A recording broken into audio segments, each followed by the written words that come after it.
ರಾಷ್ಟ್ರೀಯ ಪರಿಶಿಷ್ಟ ಪಂಗಡ ಆಯೋಗದ ಸದಸ್ಯ ಜಟೋತು ಹುಸೇನ್ ನಿನ್ನೆ ರಾಯಚೂರು ಜಿಲ್ಲೆಯ ಆಸ್ಪತ್ರೆ ಹಾಗೂ ವಸತಿ ನಿಲಯ ಸೇರಿದಂತೆ ವಿವಿಧೆಡೆ ಭೇಟಿ ನೀಡಿ ಪರಿಶೀಲಿಸಿದರು.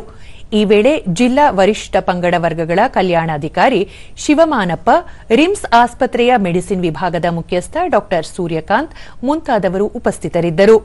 ನಗರದ ರಿಮ್ಸ್ ಆಸ್ಪತ್ರೆಗೆ ಭೇಟಿ ನೀಡಿದ ಅವರು ಸಾರ್ವಜನಿಕರಿಗೆ ಉತ್ತಮ ಗುಣಮಟ್ಟದ ಚಿಕಿತ್ಸೆ ನೀಡುತ್ತಿದ್ದಾರೆಯೇ ಎಂದು ಸಂಬಂಧಿಕರನ್ನು ಪ್ರಶ್ನಿಸಿದರು. ಆಸ್ಪತ್ರೆಯ ವಿವಿಧ ವಿಭಾಗಗಳು, ವಾರ್ಡ್ಗಳಿಗೆ ತೆರಳಿ ವೀಕ್ಷಿಸಿದರು.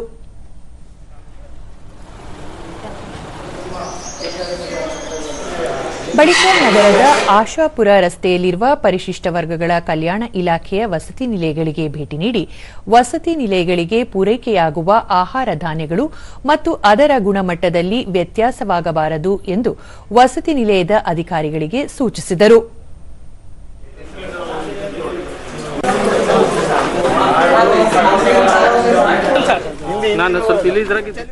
ठंडी रहने के लिए एसी वगैरह कुछ ಜಟೋತು नहीं है। ಹುಸೇನ್, ರಿಮ್ಸ್ ಆಸ್ಪತ್ರೆಯಲ್ಲಿ ಅಗತ್ಯ ವೈದ್ಯರು, ಸಿಬ್ಬಂದಿ ಕಡಿಮೆ ಇದೆ.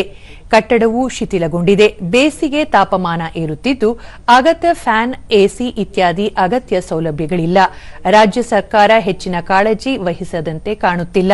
ಹೀಗಾಗಿ ಸಂಬಂಧಿಸಿದ ಅಧಿಕಾರಿಗಳಿಗೆ ಕಾರಣ ಕೇಳಿ ನೋಟಿಸ್ ನೀಡಲಾಗುವುದು ಎಂದು ತಿಳಿಸಿದರು. हॉस्पिटल का चीज़ तो ठीक नहीं है। मैं उसको पूरा देख के आया।